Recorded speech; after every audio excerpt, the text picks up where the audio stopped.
The third episode on which we'll concentrate is this one.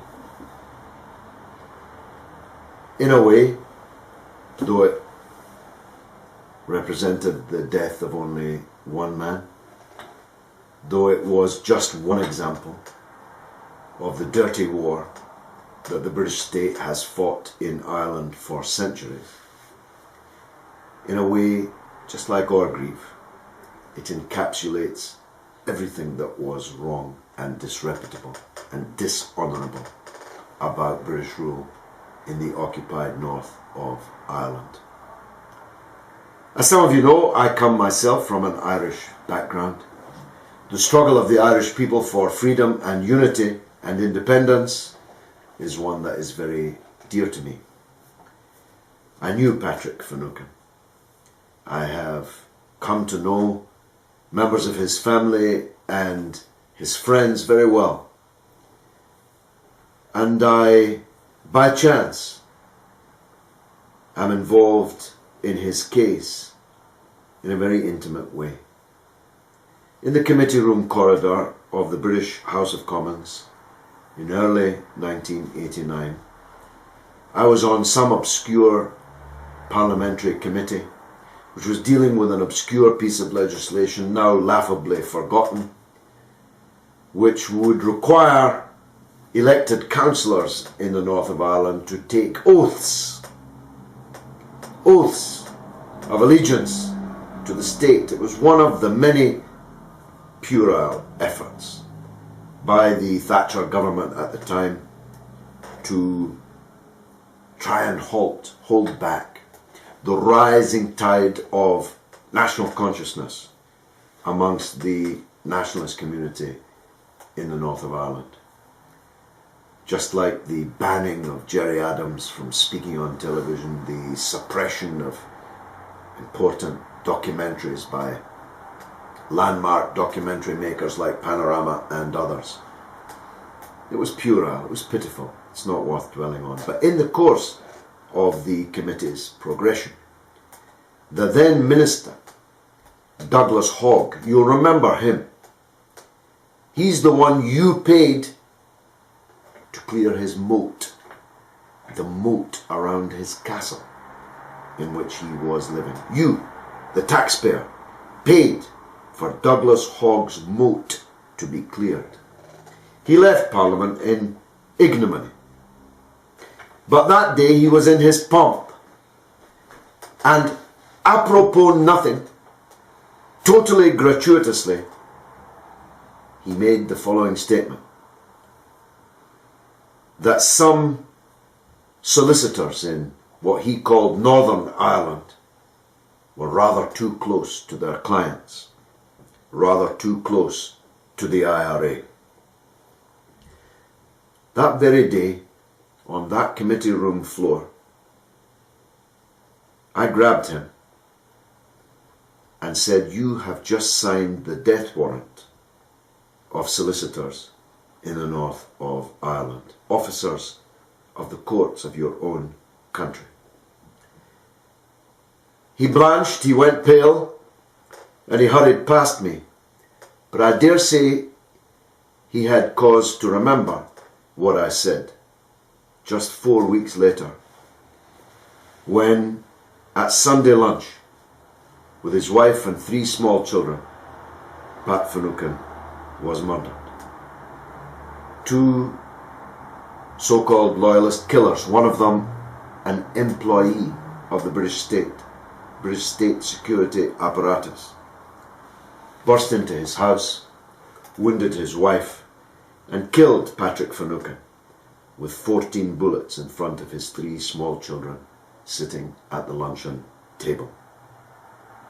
An officer of the court, a solicitor, was murdered because he had carried out his professional duties as a lawyer only too well, using the British state's own laws regularly to defeat them in the courtrooms and to expose them for the lying, colluding hypocrites that they were, and I would argue still are. Because of my involvement, my clash with Hogg that day, and because of the peculiar horror as the father of young children myself, of a father being murdered in front of his children and his wife, this case never left my heart. And so when David Cameron, in the most shameful prime ministerial statement from the dispatch box, since Chamberlain's hapless confession of the failure of the Norway invasion in the great Norway debate at the beginning of the Second World War, which led to the fall of the Chamberlain administration and the assumption of power of Mr. Churchill, I believe that Cameron's statement to the House in December of 2012 was the most shameful statement any Prime Minister had to make to the House of Commons since the Norway debate, more than 60 years before. It was shameful in that it was full of shame. It was shameful because, I may be wrong here, but it seemed to me that the Prime Minister was genuinely ashamed. And sincerely, he apologised to the Finucane family on behalf of the government and indeed the country. But what he didn't do was order a public inquiry into these events that was independent and that could give us the truth that we need and we deserve to have.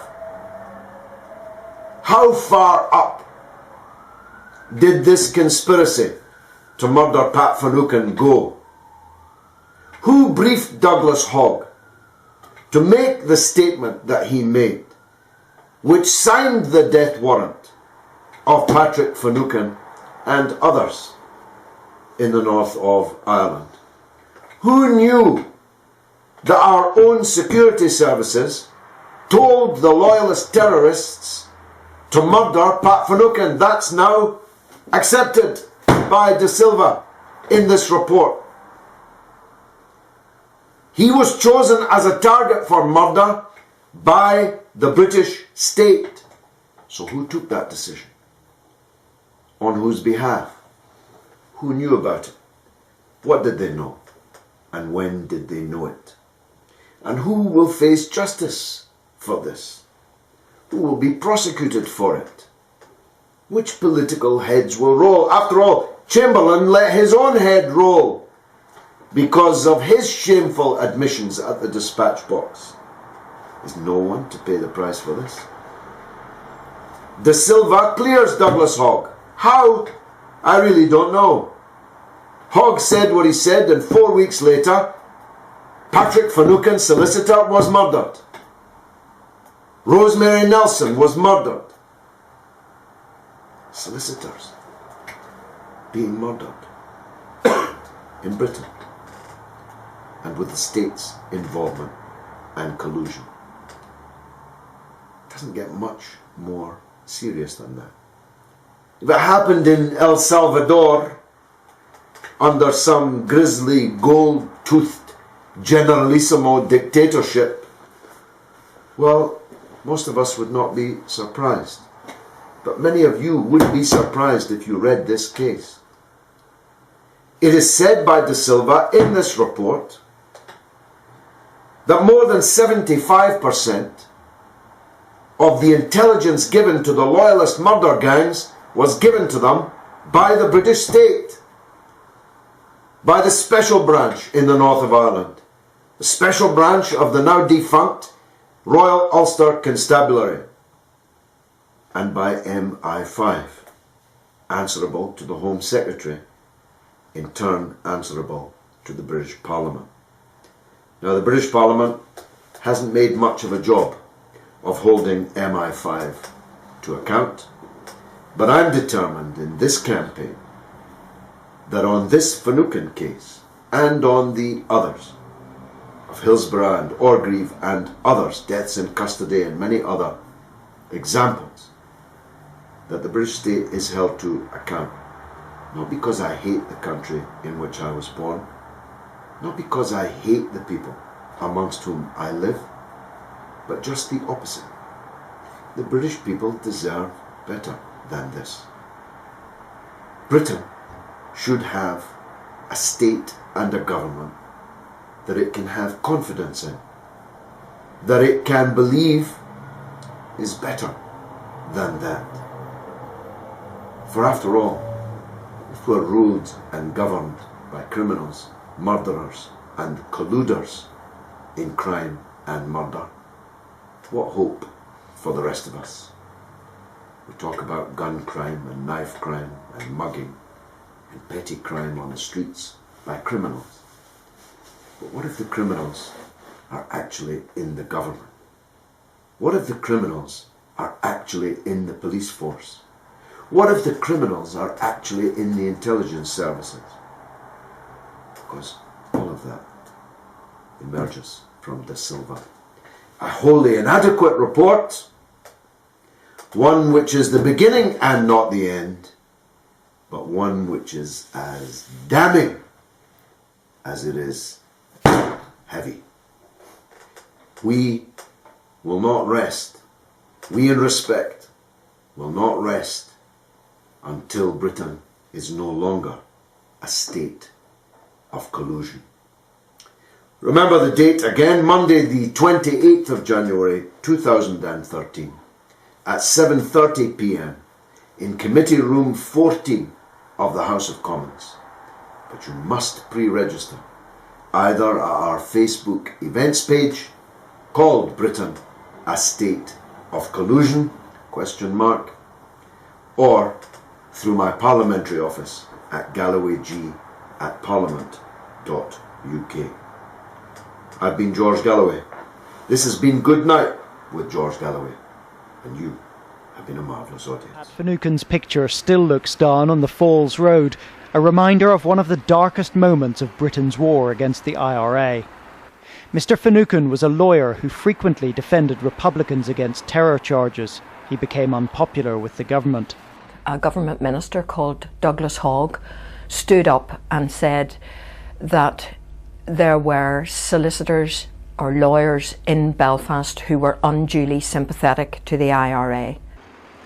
3 weeks later, Pat Finucane was shot 12 times in front of his wife and 3 children. Even the senior police officer who attended the scene now believes the gunmen were aided by elements of the British state. I find it quite shocking, and it goes beyond everything I ever believed in Britain. And all the time I'm standing at a scene and dealing with the aftermath of this investigation, and all the time there had been state collusion in it. Some of the Ulster Defence Association paramilitaries who were involved had security force links.